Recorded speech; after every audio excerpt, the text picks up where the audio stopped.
acerca de la Revolución Mexicana. La Revolución Mexicana fue un proceso que se extendió desde 1910 hasta 1920.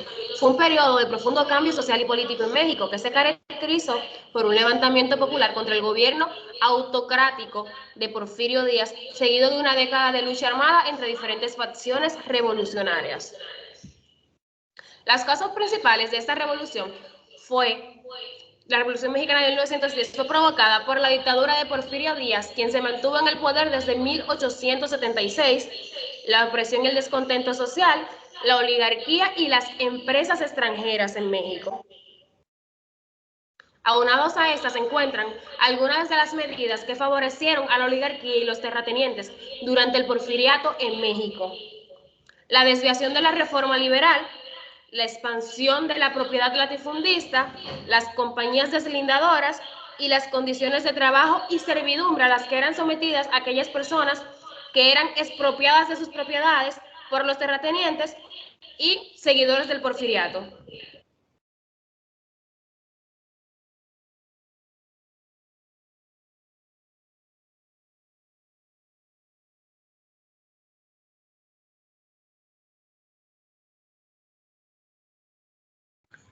Buenos días, mi nombre es Saraid Martínez y yo les voy a estar hablando sobre las características que caracterizaron, valga la redundancia, la Revolución Mexicana. En primer lugar, tenemos la desigualdad social y económica que existía en México durante esta época, ya que, como bien mencionaron, en las causas de esta revolución, la desigualdad social y económica era muy evidente, ya que los campesinos y los indígenas no tenían propiedades, no tenían tierra donde sembrar, no tenían bienes. Entonces, esta es una de las características principales que se destacan en lo que fue la Revolución Mexicana. Y la causa de que estos grupos sociales no tuvieran ningún tipo de bienes era que Estados Unidos era quien tenía todas las tierras,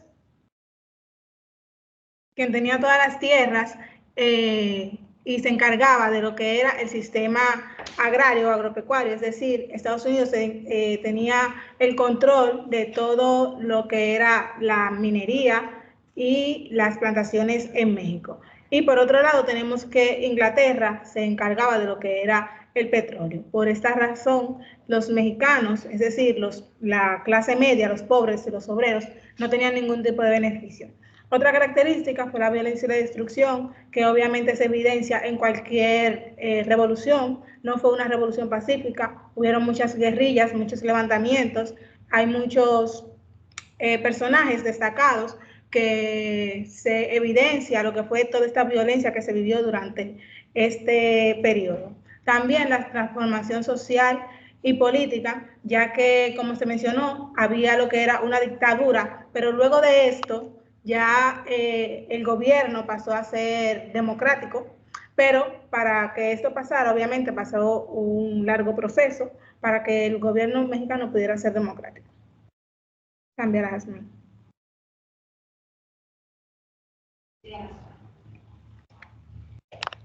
Porfirio Díaz fue una figura crucial en la historia de México, debido a que este fue el dictador de esta época, durante el periodo denominado como el Porfiriato, que a continuación dio lugar a lo que fue la Revolución Mexicana, debido a las medidas tomadas por este con los ciudadanos.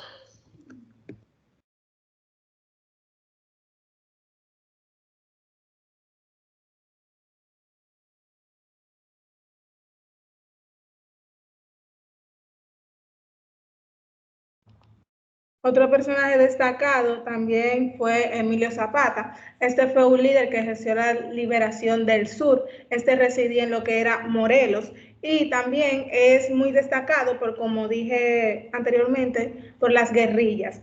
Muchos lo consideran como un caudillo, junto a él también está Pancho Villa, ya que a ellos no les interesaba ningún cargo político, solamente les interesaba que se cumpliera lo que el gobierno había prometido, como el gobierno de Francisco Ignacio, que había prometido que se le daría tierra a los campesinos, pero ellos no cumplieron. Entonces, ellos luchaban, era por los derechos de los campesinos y luchaban para que se cumpliera todos esos tratados y esos mandatos que ellos habían establecido. Por eso también se destaca lo que fue el Tratado de Ayala, que explicaremos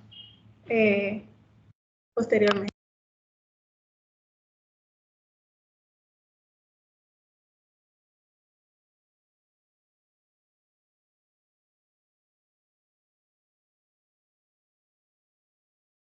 Continúa mi compañera Jean-Marie. Bien, yo les voy a estar hablando acerca de las consecuencias que tuvo esta revolución. Anterior a la consecuencia principal, que se considera la Constitución de 1917, si mi compañera pudiera proyectar, también debemos mencionar algunas creaciones de grupos opositores a la dictadura de Porfirio Díaz, entre los cuales podemos mencionar el Partido Liberal Mexicano, que fue creado por los hermanos Enrique y Ricardo Flores Magón, el cual fue creado en el 1901. También los partidarios del general Bernardo Reyes y el Partido Antireeleccionista en el 1910. Aparte de esto, mi compañera mencionaba el Plan San Luis Potosí, el cual tenía la finalidad de esgrimir la no reelección presidencial de Porfirio Díaz. Esta ofrecía lo que era una igualdad de derechos de los mexicanos y los extranjeros, y esto se puede mencionar como un antecedente próximo a la principal consecuencia que tuvo esta revolución. La Constitución fue declarada el 31 de enero de 1917. Aquí fueron reconocidos algunos artículos, entre los cuales el autor menciona 4 principales. El primero de ellos fue el artículo 27 y el artículo 123. En estos artículos podemos ver que en el 27 declara lo que es el derecho de los campesinos a la tierra y también limitaba las prerrogativas del capital extranjero. Además de esto, establecía claramente la potestad de la nación para confiscar lo que era su beneficio. En el artículo 123, la Constitución recogía toda una serie de reivindicaciones, como decía el autor, de los trabajadores, como el derecho a la sindicalización y también el derecho a hacer huelga. La jornada de 8 horas de la industria y la seguridad social, que la hicieron la más avanzada del planeta. O sea, esta constitución fue considerada para su época como una de las más avanzadas. También podemos hablar del artículo 3, el artículo 130, el cual también nos daba a entender otras disposiciones. En la mayoría estaban en la plataforma del Partido Liberal. Y en el artículo 103 se refiere a lo que era la educación, que en este tiempo no era considerada como un derecho. Y también en su artículo 130 nos habla sobre la secularización de los bienes de la iglesia.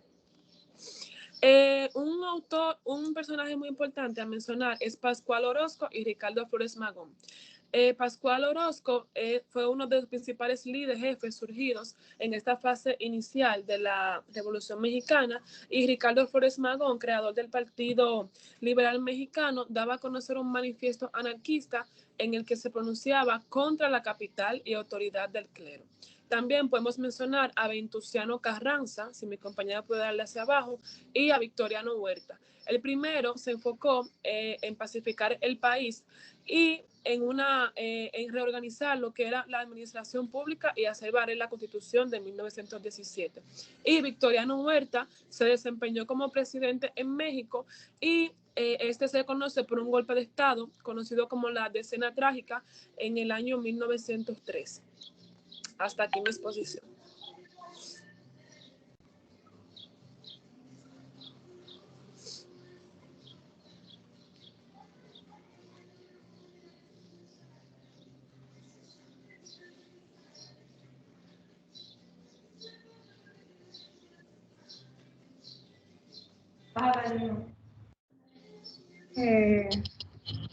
Déjame decir un resumen. Bueno, pues en resumen, esta revolución podemos decir que es una de las más destacadas de lo que es América. Y como mencionaba mi compañera, esa consecuencia de la Constitución es muy importante hasta hoy en día, ya que muchos de los artículos que se implementaron en la Constitución del 1917 están vigentes hoy en día, como lo que es la jornada de trabajo o la libertad de expresión, y también lo que es la libertad en cuanto a la educación. Pues hasta aquí nuestra exposición. Sí.